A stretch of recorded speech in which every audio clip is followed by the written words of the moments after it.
guys, and welcome back to another video. I'm joined with a special guest today, which is Scott Garnham. Hello. Would you like to just give a brief introduction about yourself, please? Brief introduction. Okay, my name is Scott Garnham, as you said. I'm a performer, also a producer now, doing things like Barricade Boys, which I'm sure we'll talk about. You might have seen me in Billy Elliot or Made in Dagenham or Les Mis or I Cant Sing, if you were lucky enough to be one of the people that came to see that show that played him. Yeah, that's about it. That's me. Great. So I just asked my Instagram followers just to give you a few questions. So I picked 20 or 21, I can't remember how many I picked. So yeah, let's just jump in with them. So the first question is, what made you want to get into acting? Oh, good question. So when I was younger, I remember like going to different types of activities like scouts or cubs or playing football and different things like that, and nothing ever seemed to kind of stick with me. There wasn't something that I was like, I just craved going there every week and enjoying it and loving it. And a good friend of mine recommended this place called Kirkcaldy Performing Arts, which is a drama school in my hometown of Malton. And I was about 7 years old, I think, when I first went, and I just loved it. I kind of loved all the escapism of getting to do improvisations and read scripts and play different characters. And I like the fact that everyone else there felt the same as me, that we all enjoyed doing it, and there was singing and dancing and acting. And I just think from then on, it just kind of became this thing that I just loved doing so much that I couldn't imagine my life, doing anything else. So that was it, really. I was hooked. Yeah. So as a lot of people will know, you was a part of the 25th anniversary concert at the O2 Arena. What was it like performing in such a big arena? Yeah, it was. It was interesting because I'd only just started Les Mis. I'd only been in it a few months when we were asked to do the 25th anniversary at the O2, and it was kind of like this kind of ongoing process. So we'd obviously been in rehearsals for the actual show in the West End, and then we almost instantly started rehearsals for the O2. So it didn't feel quite as big a daunting a task as maybe just been cast in that one thing, because we'd already had that kind of experience of doing 12 weeks rehearsal beforehand. And we'd had people like Nick Jonas and Alfie Boe come into our version of the show before they did the O2 to kind of get used to it and sing through the roles. And so I got to know Nick really well. He was great and, worked really hard. And I mean, it was crazy. Like, stage door was mad. The amount of people that used to be there waiting for Nick Jonas, and he'd like do impromptu concerts in the garden and all these kind of crazy things. So eventually when we got to the O2, it was kind of this kind of whirlwind. But I remember the first time we walked out on stage and you looked out and there was, because we did 2 shows, there was about 18,000 people at each show. You can't quite comprehend that many people. So you kind of know there's a lot of people, obviously, but there's all the lights and there's a big orchestra and all the things going on. So it's not like you kind of come out and go, oh, wow, there's 18,000 people. You just know there's a lot of people. And I think one of the moments that was most special for me about that concert is when the 4 Valjeans sang Bring Him Home at the very end. And you looked out to the audience and there were people so emotional, and you realized how much that show has meant to a lot of people, and that's why it's still going all these years later. And I felt very lucky to be a part of that. Yeah, like Les Mis is the longest running musical on the West End, and it's catchphrase. It is a musical phenomenon. Like, it is absolutely brilliant. Like, honestly, when lockdown's over, it's probably going to be one of the first shows I see. Yeah, well, me too, actually. I'd like to see it again. It's one of those, I was in it for 2 years, but you sort of then, you not forget about it, but, you carry on and you do your career in different things. And it's nice to go back and revisit things and kind of get those special memories of it. Yeah, it is. So the next question is, where did you train? I trained obviously at Kirkcaldy Performing Arts as a kid. And then I went to a place called the Yorkshire Coast College in Scarborough, which was associated with the Stephen Joseph Theatre, where Alan Ayckbourn, if anyone knows a lot of plays by Alan Ayckbourn, he wrote most of his plays there. But my main training was at a place called the Royal Conservatoire of Scotland in Glasgow. And I trained, got a master's degree there and learned lots about different, theatre and different things. And although I would say that even if you don't train, or actually if you do train, you end up learning a lot more once you're finished with your training, if you know what I mean. So the minute you start doing a job, you learn so much from the actors around you and the creatives around you. And particularly if you're looking to be in the West End in musical theatre, everyone there, in theory, should be at the top of their game, and everyone should be really great. So you're surrounded by all these great, amazing people. And I learned a lot of stuff, not just at college, but also doing the jobs. Yeah, I can imagine. So the next question is, what is the best role you have played? Wow. Best role. As in my favorite? Yeah. Like it was the best to me? Yeah. I would have to say Tony and Billy Elliot. Because I love that show. I think it's such a special, amazing show. It's so beautifully put together. Just watching, we had 4 different Billies, and just watching those guys every night, what they had to do. Anybody has to do that amount of work, but as a child, it's just it's awe-inspiring. But particularly for young guys in musical theatre, there aren't many roles like Tony that have that kind of depth and that grit to them.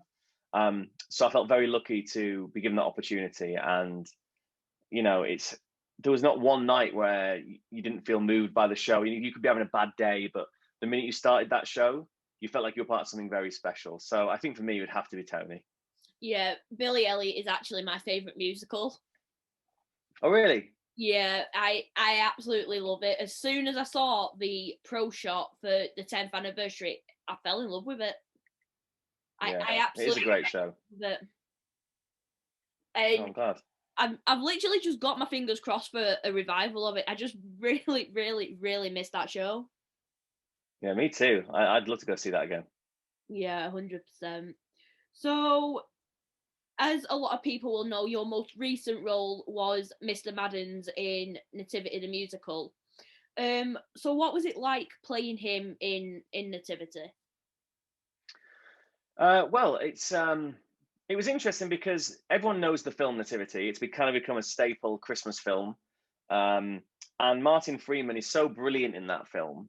And, there's an expectation with the audience that when they come and see a show like that they're going to get a little bit of Martin Freeman, which I completely understand. It's the same with certain other shows, that you want a little bit of what you know and love previously. So I knew there was a sense of responsibility that I had to bring a bit of Martin Freeman to the role. But I also wanted to make sure it was mine, that I was doing my thing with it and, playing it the best way I could do that. And I was lucky because Debbie Izzet, who directed the movie and wrote the movie, also wrote and directed the musical.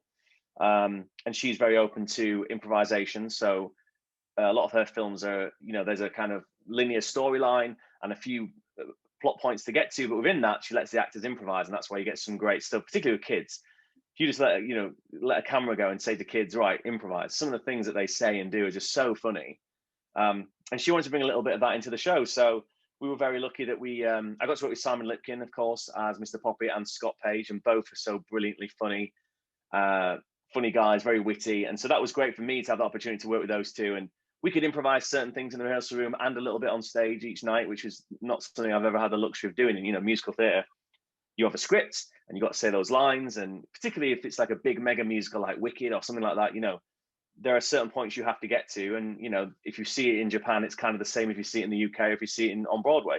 But Nativity wasn't like that. Debbie wanted it to be fresh and exciting and different. And so I loved it. I've done it for 2 years now. And, if it came up again and I was available, I'd do it in a heartbeat because I just had such a great time on it. Everyone involved in it cares about it. The kids are so great. And it's Christmas. It's a great Christmas show. So, yeah, I loved it. Yeah.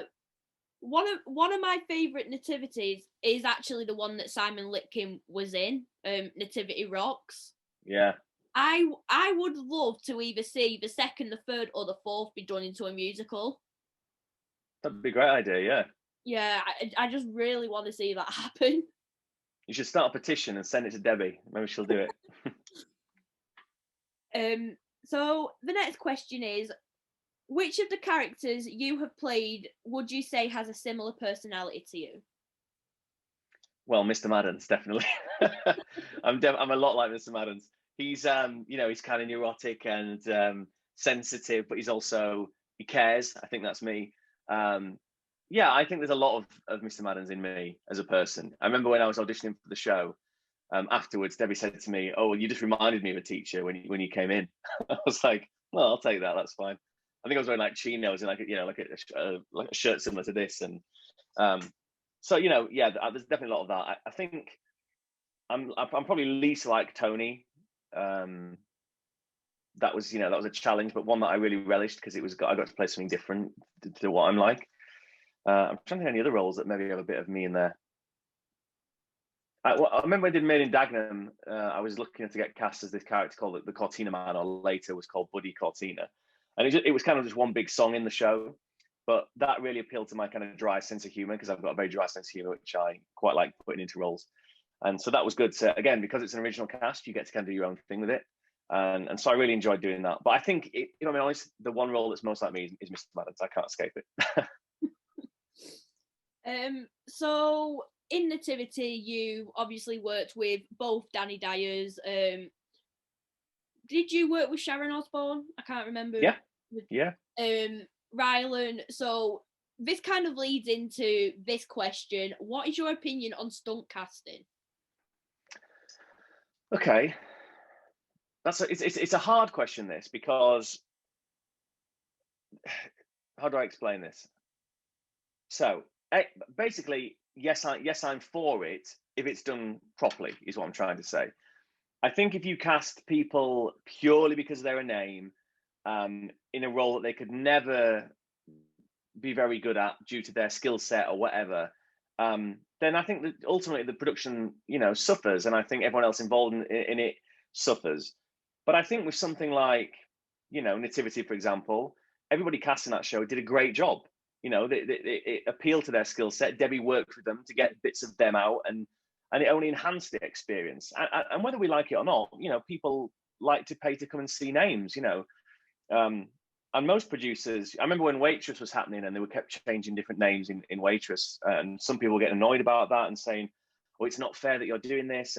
But actually, what you've got to remember is a producer's trying to keep that show on. And by keeping that show on, all those other people that aren't stunt casting, or the crew, the box office, the front of house staff, everybody involved in that production gets to have a job.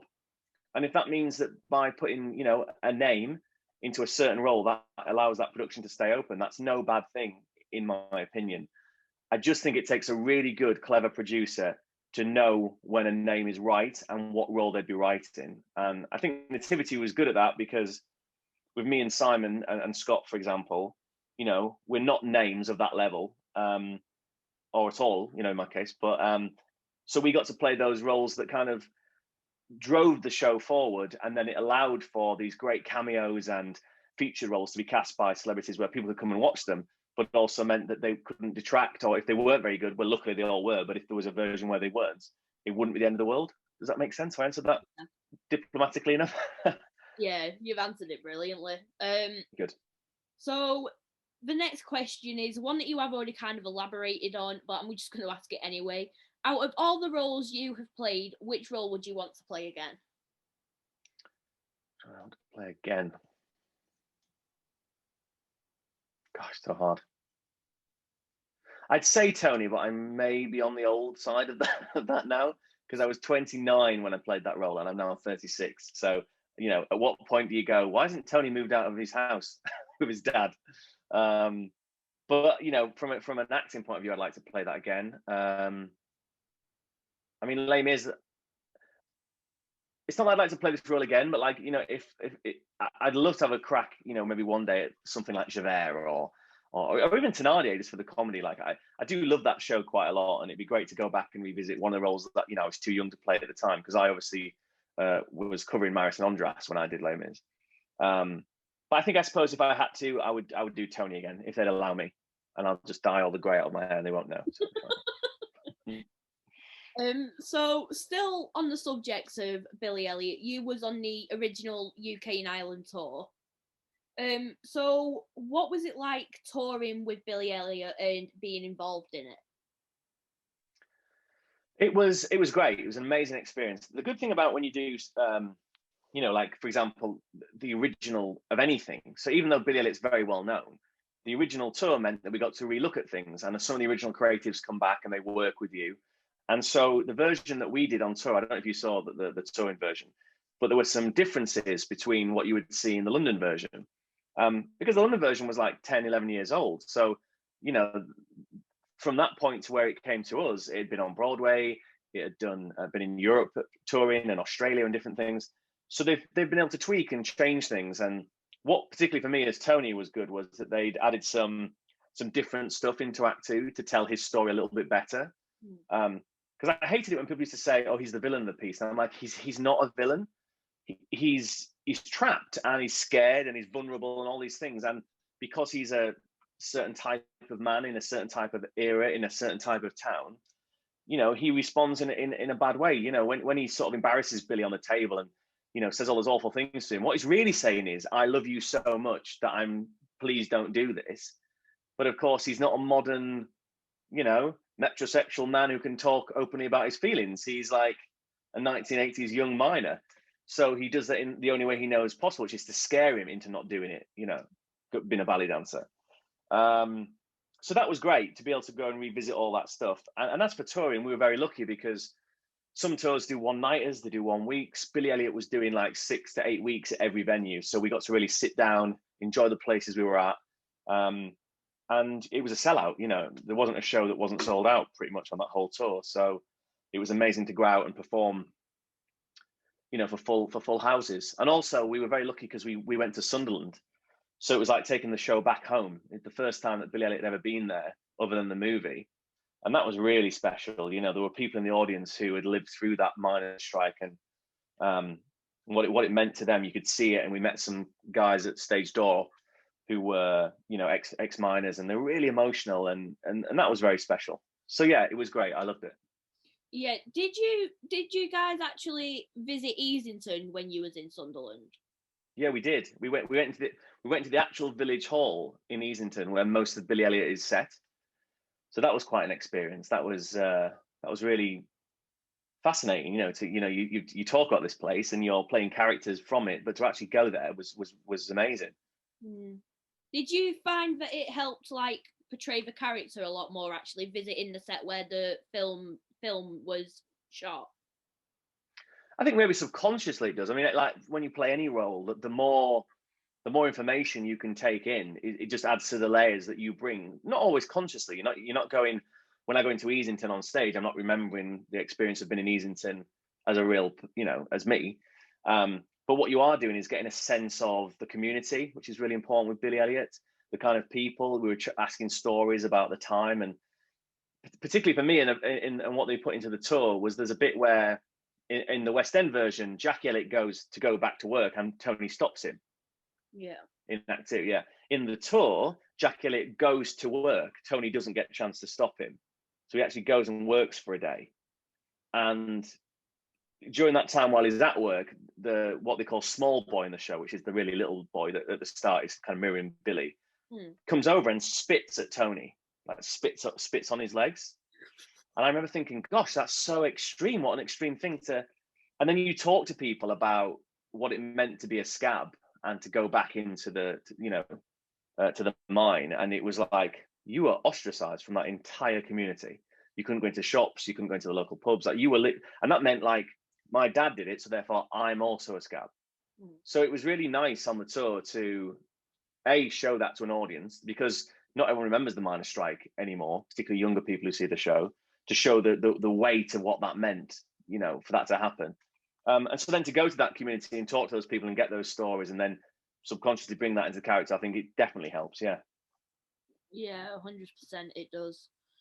So the next question is, where has been the best place you have toured, either with a musical or with the Barricade Boys? The first place that comes into my mind is Toronto. I got to do Titanic, the musical, which originated in the Southwark Playhouse in London. And then Michael Harrison produced it in Toronto. And it was Toronto. If you've ever been to Toronto in Canada, it's the most amazing place. We had the best time there. It was a great time of year, so it was very warm. And it's kind of like half a city, a bit like London, and then half this amazing little island where you can like take a canoe over to the island and you can rent a bike and go by the water. And so I loved visiting Toronto. And I loved doing that show, actually. It was great. Barricade Boys, we've been very, very lucky because we've been everywhere, particularly on cruise ships. So, I mean, where's the best place I've got to go? I'm trying to think. We went to Singapore. That was fascinating. I really enjoyed that. Quite recently, we went to Dubai, which I'd never been to before. We did a Christmas show out there just before this Christmas that's just gone. And again, I really enjoyed that. So I feel very lucky. I've been to lots of places as a performer. I've been to the Amazon performing. I've been to Spitzenbergen, which is like the furthest place north you can get. You know, I feel very lucky in that sense. But I think if I had to pick one, like if tomorrow I had to move somewhere else, I couldn't live in England, I'd go to Toronto. So you've been like practically all over the world then? Yeah, there's certain places I've still, you know, that I'm still at a bucket list I'd like to tick. I'd like to do Japan. I've never done Japan, which I've always been fascinated by. I've been to Australia because my brother lives in Perth in Australia, but I've never been to Sydney. So I'd quite like to go to Sydney. That's somewhere that really appeals to me. I'd love to tour more of America. I've done quite a bit of America, but I'd love to do it like just rent a car and just drive around America and see lots of places. And I don't know, it's that thing, isn't it? You always want what you haven't had. Even though I've done lots of places, the world's a big place, so there's lots of other places I'd like to do. Yeah, so still on the subject of the Barricade Boys, how did that come around originally? So I was in Les Mis at the time, and I remember the Jersey Boys were doing lots of, you know, private events and, you know, going to like these luxury hotels and performing and away from the show. And I thought, you know, Les Mis is so popular. I'm surprised there hasn't been a version of that, but with, you know, with people have been in Les Mis. And I chatted to a really good friend of mine, a guy called Simon Schofield, and I sort of told him the idea, and he was like, you know, I would invest in that. Let's do it together. So we both created the show and we produced it at the Charing Cross Theatre, and it sold out really quickly. And it was this great success. It was originally called The Boys of the Barricade, and it was more of a concert. And we did this great show, and then for about 9 months, nothing really happened. We kind of just, you know, I went off on tour with Billy Elliot, and Simon was touring with some other things. And then we got an offer to take it on what they call Norwegian Cruise Lines, which is a massive cruise line company that go all over the world. And we did one cruise, and then they booked us for like 32 more cruises after that. So it just kind of, it snowballed, and we just worked really hard at making sure that we're provide a good show, that the branding's really good, and that we try and get it as many places as possible. And so it's just become, you know, it's kind of become its own thing. It's kind of taken over my life in a really good way. You know, I don't perform as much as I used to away from Barricade Boys, but that kind of suits me fine. It means I can kind of pick and choose jobs a bit more.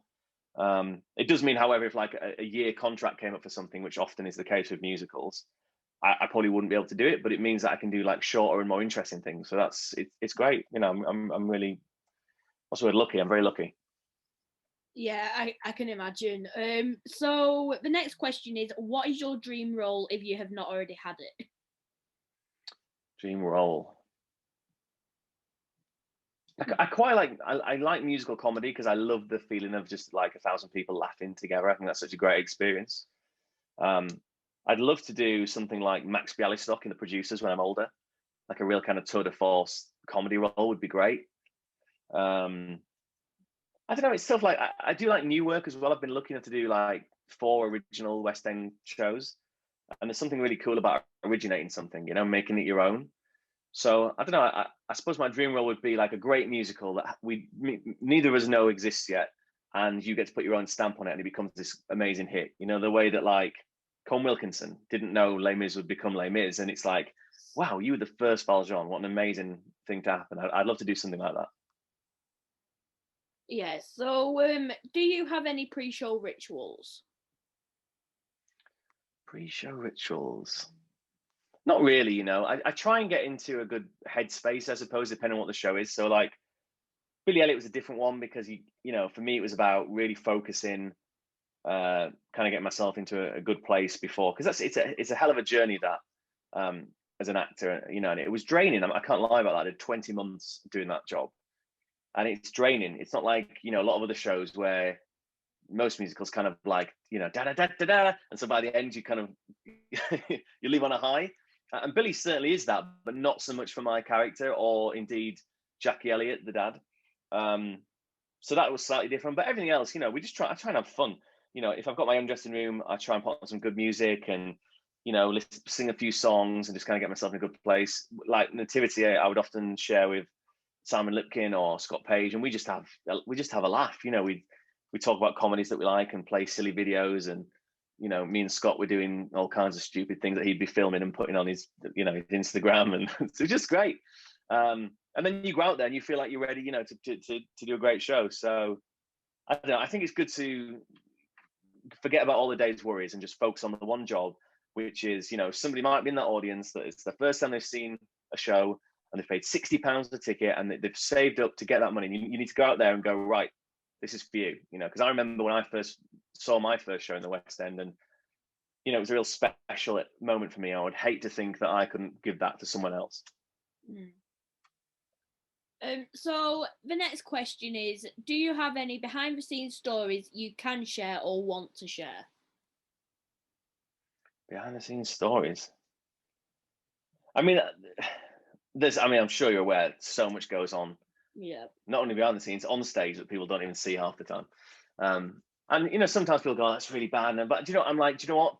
If you're doing a show for 8 shows a week for a year, then I think as long as you're not detracting from the audience's enjoyment, or you're not, you know, if some actors want to stay in it, that's fine. But I think, you know, it's important that you have fun as well, particularly in like serious shows. I remember when Alfie came in to do Valjean in the West End, just before he sang Bring Him Home, I used to start, drink with me, today's gone by. And, you know, going and shake everyone's hand. And the last person I saw before he started Bring Him Home was Alfie. And so I just used to try and say things that would make him laugh, because I knew that literally 5 seconds later, he had to go, God on high. So like I'd like shake his hand and say, you know, I've got all your albums, you know, silly things like that. And he'd just be like wouldn't know where to look, or, you know, like he'd like, because he's facing up stage, I just like stroke his face, like just things like that, just like really inappropriate. And I remember one time I sort of made him laugh, and he sat down on the box ready to sing Bring Him Home, and he'd put his mic up a bit earlier than usual. And can I swear? Am I allowed to swear on this channel? Yeah. Yeah. And so he sat down, I'd made him laugh, and he just went, you bastard. But it was on his mic. So I was like, oh God, I hope I don't get in trouble. But I didn't. I don't think anyone heard. So that's quite a fun story. I remember in Nativity, Jimmy Chapman, one of the actors, was in like a big Christmas tree outfit. So he couldn't really move. And Simon Lipkin, without fail, would just put him on the ground before every show, and he just couldn't get up. So he'd be like he'd be like, Simon, help me up, and like the dressers have to try and get him back up again. And it's just silly stuff, you know, nothing that's that serious. But those are two things that kind of fun things that spring to mind. Oh, it sounds like you have a lot of fun. We do. So the next question is, what shows do you want to see after lockdown? What shows? I mean, anything right now. I'd see any show, even the ones I don't like. I'd see them all. If I had to choose, I'd like to see Dear Evan Hansen, because I've not seen it yet. And I was lucky enough to be in the West End ensemble that did the Greatest Show for BBC. And we got to sing You Will Be Found. And I just loved it. I thought this is so good. So I'd love to see Dear Evan Hansen. That's a definite tick. I'd like to see Six again, because I saw Six when it was first done at the Edinburgh Festival, and now it's become this amazing, fantastic musical. And my very good friend Sophie Isaacs is in it, so I'd like to go and see Six again in a different setting. I think that'd be really cool. But honestly, I think I'd see anything. If someone said to me tomorrow, you know, oh, you can go to the theatre tomorrow, but it's this awful show, I'd say I'll go. At least I'm seeing something live, you know, with some actors. Great. Yeah, like for me, I'm more musical theatre than plays. If somebody said to me, right, do you want to come see a play with me? I'd be like, yeah. Even though it's a play, musical, it's still a live theatre show, and I am in a theatre. Exactly. Yeah, it'd be amazing. I love the cinema as well. I said to my wife, so I really miss just like getting a big tub of popcorn, a big drink, and just sitting in the dark and watching a film, because I just love that experience. I love the cinema. So I'll be doing that definitely as soon as I can. Yeah, as soon as everybody's talking about Jamie movie comes out, I'm in that cinema. Yeah, I love that show. That's a great show. Yeah, it is. So the next question is, what has been the best gig you have played with the Barricade Boys? Best gig. Well, we performed at the St. James Theatre on Broadway. So that was very, very special. We there's a thing called the Make Believe Gala, and they basically it's a charity, and they honor somebody famous who's done a lot of charitable work, and that particular year was Jude Law, and they asked us to come over and sing a song, and we chose to do One Day More, but we rewrote all the lyrics so it was One Jude Law, and we sang this whole song about Jude Law, a comedy song, to Jude. And then after the show, we met him, and he was so lovely, and we had this kind of great night out where we were all having pizza and drinking, and it was like, you know, one of those moments you're going to pinch yourself where you go, we've just sang on Broadway, which is very cool anyway. We're now next door hanging with Jude Law, and Johnny Lee Miller was there, and we're having some drinks, and it's just like, what an amazing amazing job we have, you know. Like, when do other people get the chance to do something like that? So for me, that was a very, very special gig. But also, the first time we ever did it was very special, the Charing Cross Theatre, because it was like this little idea had become this amazing thing. And like, there were so many guys that I respect, performers, you know, that have been in Les Mis and since then have gone on to amazing roles and different shows, who all agreed to do it and give up their time to be a part of it. And, you know, I don't forget that. That's pretty special. And I feel very grateful to all of them. Yeah, so the next question is, when you was in Billy Elliot and Nativity, you had to work with quite a few kids. Yes. So what was it like working with loads of talented kids every single night? Well, it's brilliant, actually. It's really inspiring, because you might have had a bad day and you're feeling a bit grumpy and things didn't go the way and you turn up at that theatre and they're excited. And it's like, they're not there because it's a job, or, you know, they're trying to pay their mortgage. They're there because they absolutely love every second of being there and being on that stage. And I mean, it's a very different process. I mean, Billy Elliot, obviously, the Billies and the Michaels to a certain degree. I mean, the amount of training that they have to go through to get to the level where they can do those roles effectively and continue. It's on the tour. We had tutors with us, so they were being taught schooling, and then we're having to keep doing their acrobats and ballet and tap and all these other things. Was unbelievable. And then Nativity, because the great thing about Nativity is that the kids aren't meant to be very good. That's the kind of idea that, you know, I think they're useless, and then they do this amazing Nativity.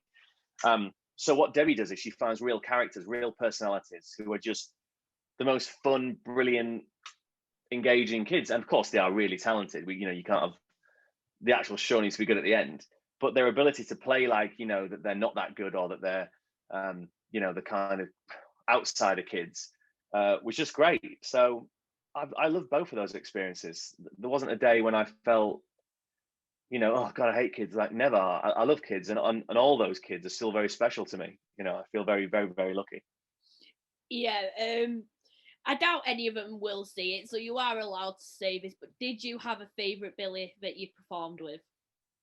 Oh, a favourite. Do you know that? And I mean this, it's such a hard question to answer, because each Billy had something uniquely brilliant about them. There wasn't one that I just went, everything about that kid is the best. Do you know what I mean? Yeah. So there were elements of each Billy that I loved. I can't pick one. Honestly, I can't. I think they were all just so good.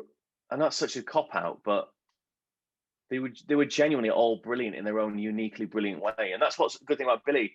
You know, they mold around what the skill set is of each kid. So if they're more street style, they'll put that in the show. If they're more ballet, they'll put that in the show. They're all such great little actors. And also, I did 20 months with them. So they all grew and grew every month and got better and better. And it was just, I can't pick one. Sorry. They're all good. I love them all.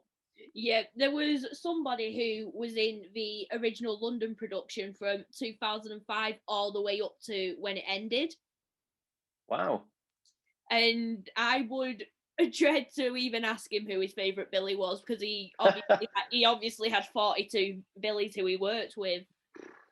Crazy. Like, he was in it for the full 11 years. Mike Scott, he was called. Okay. And he was in it all the way from 2005 up to 2016 when it closed. So that's a hell of a stint, that. I know. Wow. Well, you got to work with Spider-Man, so that's pretty cool. Yeah. Got to work with Tom Holland. Yeah. And he got to work with Leighton Williams, who's been in a Yeah, lot. Leighton's great. Yeah. Mm. So the next question is, if all of the characters you played met in person, what do you think would happen?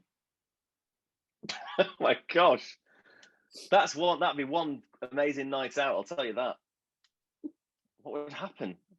I don't know. I suppose Mr. Madden would try and keep the peace. Tony would kick off after a few drinks. Buddy Cortina would probably be getting drunk and being inappropriate in the background somewhere. And Andras and Marius would be plotting a revolution. Probably something like that. That would be extremely chaotic. I can see it coming. It would. So one of the shows that I did want to speak about is I Can't Sing, because yes, it didn't have that long of a run. It didn't, no. What was that show like? Do you know what? From my point of view of being in it, it was great. Again, it was original. You know, everybody. Also, they had the most insanely talented cast of people, right from, you know, ensemble members right up to the principals. Like everybody. I mean, Cynthia Erivo. You know, whatever happened to her? Like the cast were just fantastic, and it's hard when you do new stuff, and particularly, you know, in the world and the head of Harry Hill, who's, you know, he's a BAFTA-winning comedian. Like, he's a genius, but he's got a very certain specific style, and like, so if that's not your cup of tea, well, then you probably won't like it. You know what I mean? I always thought, look, it's the X Factor musical, so clearly it's going to be by Harry Hill, so clearly it's going to be mad and a bit crazy and a bit fun, and I don't know. I think it's one of those things where, in hindsight, I think it maybe should have been in a smaller theatre.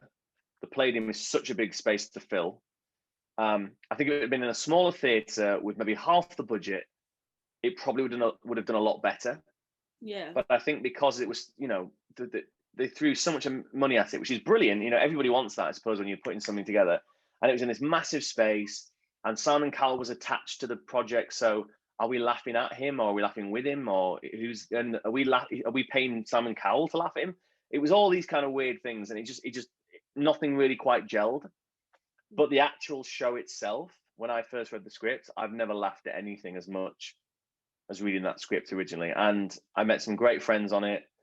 There's some, you know, everybody in that show that has gone on to do great things. And I just think, I don't know, one day maybe it might have a different life. They might update the script and do something different with it. And, you know, it definitely deserves another outing.